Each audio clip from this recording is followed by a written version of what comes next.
So even though you might get a better multiple, the fact is that your mortgage is going to cost you more in cash terms anyway.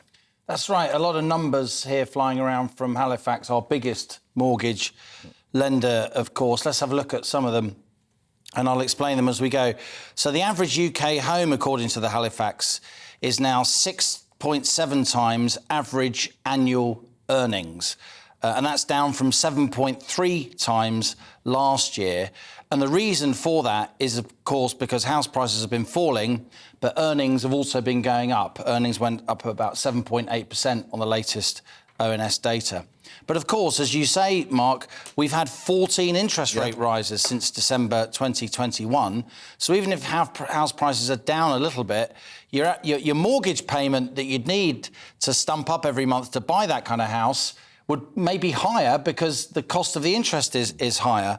And just bear in mind that during the 1990s, when I bought my first property, the average price earnings ratio across the UK was 3 or 4 times average earnings. So they're down a bit, but they're still screamingly high and very difficult for many people, particularly youngsters, to afford. And that pushes them into the rental sector, and there's not enough houses for them to rent. In many parts of the country, there aren't enough houses to rent because, of course, a lot of buy-to-let landlords, they got mortgages too, so they're selling. There's just not enough houses. We haven't built a major new town in my lifetime, and I'm 54. I know I look younger, but I'm 54. It's just madness, in my view. And let's reflect. I mean, I think it was 6.2 average earnings back early 2020.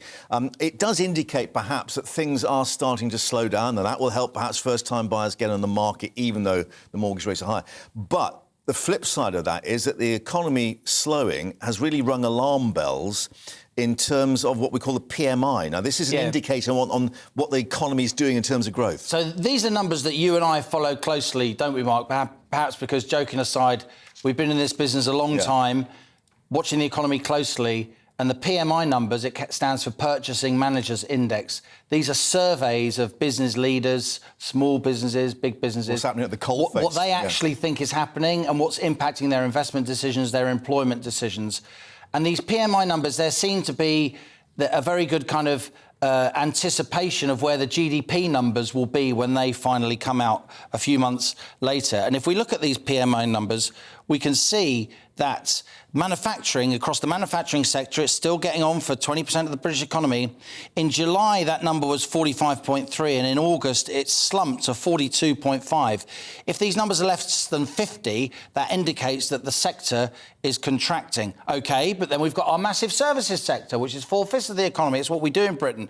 But look, our services sector PMI has just gone below 50 as well. 51.5 in July, a big decrease to 48.7 in August. And if you get the whole economy, there are construction PMIs, there are all kinds of different readings. The economy-wide PMI, though, itself has also gone below 50, from 50.8 in July to 47.9 in August. And it's worth remembering that economy-wide PMI, that's the lowest reading since January 2021, when, to all intents and purposes, we were still in lockdown.